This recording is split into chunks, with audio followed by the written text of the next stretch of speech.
Et bonjour tout le monde et bienvenue pour cette première vidéo de 2026. Alors comme première vidéo de 2026, ce qu'on va faire c'est un bilan de 2025. Donc 2025 c'est une année complète pour l'ouverture de ma boutique TCG, comme vous savez, comme vous l'avez déjà peut-être suivi sur les réseaux.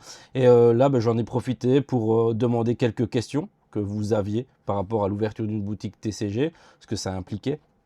Et aussi, moi, je vais en parler un petit peu de ce retour d'expérience après un an d'ouverture officielle de la boutique. Alors, la première chose, donc une des questions qu'on m'a souvent posées, c'est est-ce que ça m'a beaucoup rapporté d'argent? Donc, par exemple, Papa Ours qui dit ça rapporte combien par mois pour combien de temps investi? Alors, effectivement, je pensais que ça allait prendre beaucoup moins de temps que ce que ça m'a pris, mais force est d'admettre que je pensais juste acheter un petit peu et vendre facilement, mais en gros, il y a plusieurs complications, c'est-à-dire que acheter un petit peu, oui, mais chez qui? C'est difficile d'avoir des fournisseurs, c'est difficile d'avoir des quantités, et vendre, c'est pas si facile. En fait, la concurrence est énorme. Sur les réseaux sociaux, il y a énormément de créateurs de contenu TCG. Sur les plateformes secondaires, que ce soit Vinted ou eBay, de revente ou Car Market, les prix sont ultra compétitifs et du coup, c'est difficile de faire des ventes aussi. Donc voilà, ça a été assez compliqué. Je pensais que ça allait être assez simple, entre guillemets, de vendre des cartes, mais en fait, pas du tout. C'était vraiment assez compliqué. Et donc, pour en revenir un peu plus en profondeur par rapport à cette histoire, mais c'est vrai que je pensais mettre quelques heures par semaine. Et au final, pendant les moments un peu plus chauds, donc par exemple les sorties, que ce soit les sorties Magic ou les sorties Pokémon, je passe entre 10 et 15 heures par semaine dessus. Alors vous allez dire, c'est pas énorme, mais pour moi, c'est une activité complémentaire. Et 10 à 15 heures, quand on a déjà un taf et mettre 10 à 15 heures en plus, c'est souvent des 22 heures, 2 heures du mat en soirée à faire des colis, à gérer des étiquettes, à faire des retours, à prendre des commandes ou des choses comme ça. Donc voilà, ça m'a pris beaucoup plus de temps que ce que je pensais, mais encore une fois, je ne me plains pas parce que c'est vraiment du chouette temps. J'ai vraiment réussi à avoir, alors c'est des clients, mais membres de la communauté aussi, qui sont très sympas, avec qui on parle très souvent, on parle de tout, souvent du TCG bien entendu, mais vraiment avec une bienveillance, alors ce mot a été un peu galvaudé, mais avec une bienveillance vraiment confondante, donc c'est vraiment très chouette. C'est vraiment des gens avec qui je parle avec grand plaisir. Donc voilà, c'est du temps passé, mais c'est pas du temps regretté du tout. Alors combien ça rapporte? Pas grand chose. Donc le bilan là, fin d'année 2025, il est en négatif, donc ça c'est clair. Il est en négatif pour plusieurs raisons. Donc déjà, la première raison, c'est que là où tout le monde s'est dit ah, les revendeurs, ils vont faire du pognon à mort, Pokémon se vend super cher, oui, mais on n'en avait pas. Donc pendant toute cette période où Pokémon se vendait à des prix d'or, en fait on n'avait pas de stock Pokémon. Donc vu qu'on n'avait pas de stock Pokémon, oui on en vendait quelques-uns qui nous faisaient un petit peu de marge, mais on n'arrivait pas à en faire des dizaines de milliers d'euros non plus. Donc du coup effectivement on gagne, à la place de gagner 10 euros sur une ETB, on gagnait peut-être 30 euros sur une ETB, mais vu qu'on n'avait que 10 ETB, ça fait jamais que 200 euros supplémentaires, et avec ça, ça équivaut à l'achat de 2 displays Yu-Gi-Oh qu'on est obligé d'acheter pour avoir du Pokémon.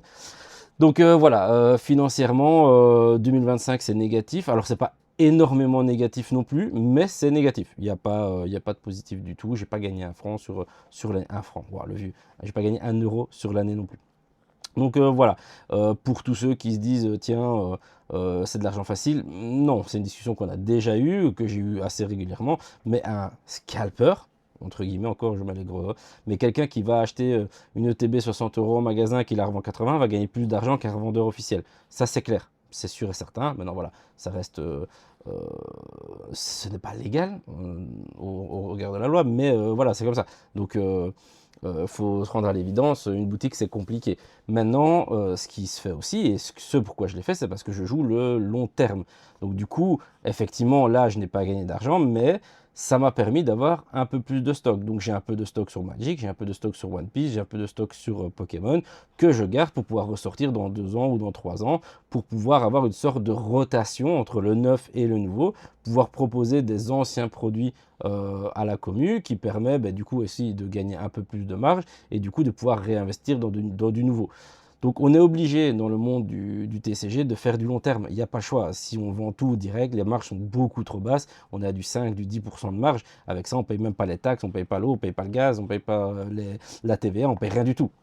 Donc, entre guillemets, on est obligé de jouer ce long terme. Donc voilà, on sait que pendant 1 an, 2 ans, et je pense même 3 ans, on ne sera pas en positif. Ce sera compliqué, il faudra serrer les coudes. Mais ça permettra d'ici 3 ans et demi, 4 ans, de commencer à avoir une rotation intéressante qui permet d'avoir un peu plus de stock. Maintenant, revenons au stock aussi, ça a été assez compliqué. Donc là, je vais reprendre une autre question de Julien Wendliger qui dit: moi, j'ai une seule question, j'ai tenté d'ouvrir ma micro-entreprise, mais impossible de trouver des fournisseurs en français. Ben oui, il n'y en a plus. En gros, j'avais fait une vidéo sur les fournisseurs milieu de l'année passée. Je leur avais demandé directement est-ce que je peux parler de vous. Ils m'ont tous dit oui, vous pouvez parler de nous, mais en aucun cas on ne reprendra de nouveaux clients, surtout pas sur Pokémon. Donc en gros, le marché est saturé. Là, le marché est saturé, il y a eu une trop grosse hype, tout le monde a voulu se dire ok, je lance ma boîte Pokémon. Maintenant, ça commence à se calmer aussi parce que les prix redeviennent classiques. La grande distribution est venue mettre aussi une grosse part d'incertitude quant aux petits indépendants, parce qu'ils arrivent avec des quantités astronomiques à des prix défiant toute concurrence. On peut penser à Carrefour hein, qui vendait MSRP et qui en plus faisait du 2 plus 1 gratuit ici pendant un mois. Voilà, c'est difficilement battable et c'est même moins cher que ce que moi je les achète. Donc effectivement, pour les petits indépendants, ça va toujours être beaucoup plus compliqué. Donc voilà, les fournisseurs français, en français, ou les fournisseurs pour la France, la Belgique, c'est très compliqué. Ils n'ouvrent plus, et s'ils ouvrent, c'est vraiment pour des gens qui vont ouvrir une boutique avec une table, avec des jeux, qui vont faire des tournois officiels, qui vont être dans le circuit. Et ça, c'est un autre investissement. Parce que là aussi, l'investissement, c'est des questions qu'on m'a demandé en me disant tiens, est-ce que tu voudrais je voudrais ouvrir une boutique, combien d'argent je dois préparer pour l'ouvrir? Énormément. Alors vraiment énormément. Le problème, c'est que moi, ce que j'avais fait, c'est que pendant 4 ans, j'avais acheté tous les mois, j'avais mis un petit peu de côté pour commencer avec un stock. C'était pas suffisant en fait. C'était vraiment absolument pas suffisant. Là, vous avez, je vais prendre ici ce qui arrive. On est en janvier. Ce qui va arriver, c'est ME 2.5 sur Pokémon. Vous avez Lorwyn sur Magic et vous avez OP14 sur One Piece. 3 sorties majeures que vous voulez suivre. Les 3 préco, on est à quasiment 30 000 euros. C'est très compliqué. Il vous faut de la liquidité. 30 000 euros, si OP14 ne se vend pas, ça vous reste sur le coin. Si Lorwyn ne se vend pas, ça vous reste sur le coin. Pokémon, c'est les ETB, donc ça, elles vont se vendre. Mais peut-être que les duo packs ne se vendront pas. Peut-être que les coffrets ne se vendront pas. Et ça vous fait du stock. Du stock de liquidité qui dort. Ça veut dire que en mars, il y a des nouvelles sorties. Il y a la ME3 qui sort. Il y a OP15, je crois, qui sort en mars ou avril.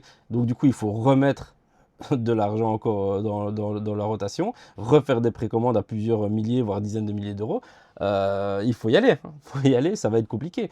Donc voilà, je pense que la plus grosse difficulté pour un magasin de ce type-là, c'est vraiment la liquidité. C'est quelque chose que j'avais absolument pas prévu. Je pensais que j'étais large avec avoir mis 3 ans des produits de côté, mais pas du tout en fait. Je suis vraiment un tout petit joueur. Ici, quand je prends des risques, c'est des commandes de 3 000 à 4 000 euros, mais c'est vraiment le maximum que je peux faire. Mais on s'en sort difficilement parce que forcément, moins on achète, moins on récupère, et la liquidité, et puis surtout, c'est bloqué, quoi. Ça reste, ça ne bouge pas et ça reste en stock, donc ça, c'est pas ouf ouf.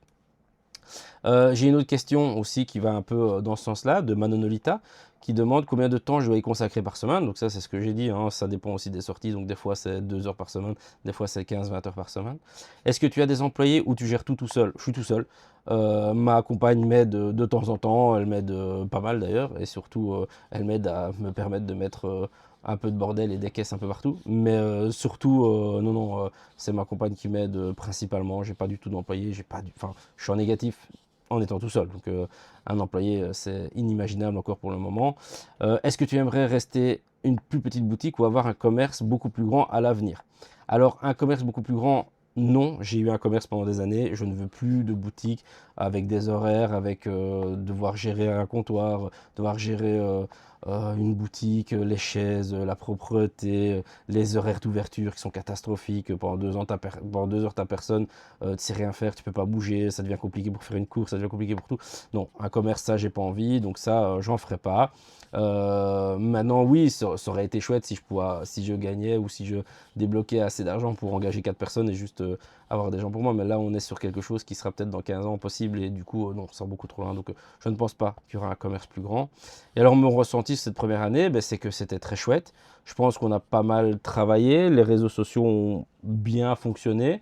Je pense qu'en tout, alors à la louche, je suis à 1400 followers sur TikTok, je suis à 600 sur YouTube et je suis à 900 sur Insta. Donc ça fait presque 3000 followers un peu partout et presque 400 sur Discord aussi. Un Discord qui est assez vivant.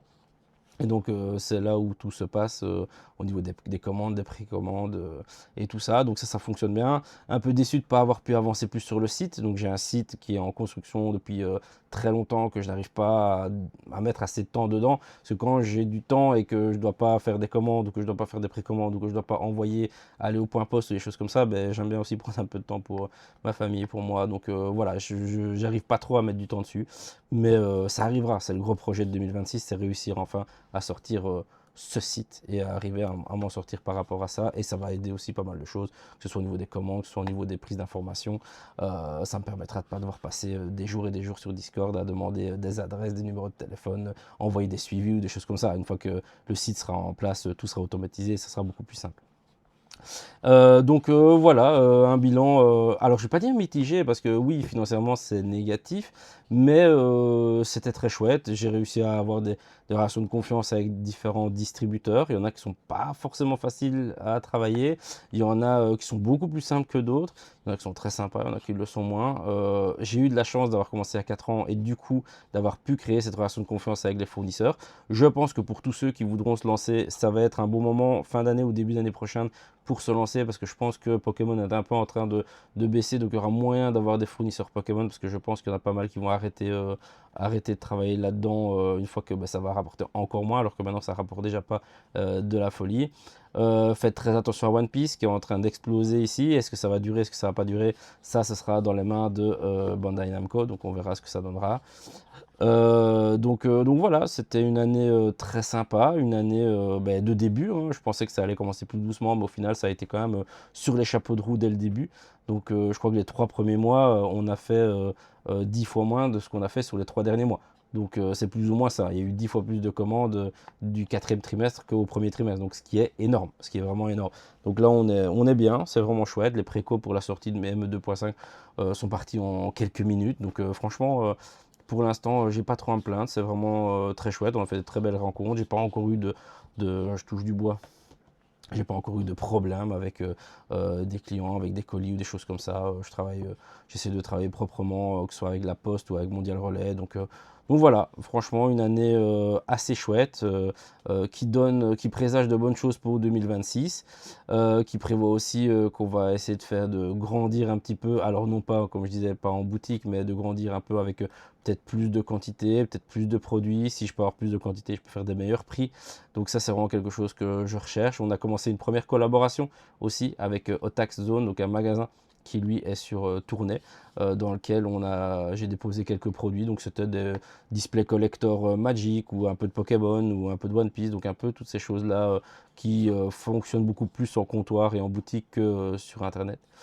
Donc voilà, on tente diverses choses, on va voir un peu comment ça va se passer. Je serai toujours ouvert à faire plus cette année. On va essayer d'agrandir un petit peu, on va essayer de voir peut-être aller faire J'aimerais bien faire une convention, au moins une cette année, on va se donner ça comme objectif, au moins une convention où on pourrait rencontrer les gens, vendre un peu en direct, et au moins ça c'est qu'un week-end quoi, ça prend pas toute une vie à tenir une boutique. Donc ça pourrait être chouette, voir un peu différentes personnes. On va continuer les réseaux. Donc là, les réseaux sociaux ici, je pense que ce format, un peu en format long, est peut-être pas mal. Parce que c'est vrai que je fais beaucoup de shorts et de formats verticaux, mais je pense que le format long est pas mal non plus. Ça me permet d'aller un peu plus loin dans les explications et ça permet aussi aux gens de comprendre peut-être un peu plus certaines choses qui ne sont pas faciles à expliquer en quelques secondes. Je vais garder un petit format news un peu, je pense, en format vertical ou alors les ouvertures de boosters ou alors quand j'ai des belles cartes par exemple. Mais je pense que les discussions sur les sorties ou sur un peu les différentes questions que vous pourrez avoir, on va essayer de les garder sur format long. On a aussi, je vais sûrement essayer aussi de garder un peu un point, on va dire un peu marché Donc peut-être un peu plus des mises à jour sur comment fonctionne Pokémon, comment fonctionne Magic, comment fonctionne One Piece. Pour l'instant, comment je le ressens et comment je le ressens vis-à-vis des distributeurs. Donc ça, je pense que c'est quelque chose que je vais mettre au point aussi. Donc voilà, 2026, ça va être assez gros, assez fat. Et j'espère que tout se passera très bien. J'espère que vous êtes contents de votre collaboration avec moi pour ceux qui m'ont pris des produits. Pour ceux qui m'en ont pas encore pris, ça viendra. On aura bientôt de plus en plus de produits et du coup des choses de moins en moins chères, ce qui serait intéressant pour tout le monde. Donc voilà, je vous fais des gros bisous. J'espère que 2026 sera une superbe année pour tout le monde et qu'on puisse enfin être beaucoup plus serein. Allez, ciao tout le monde.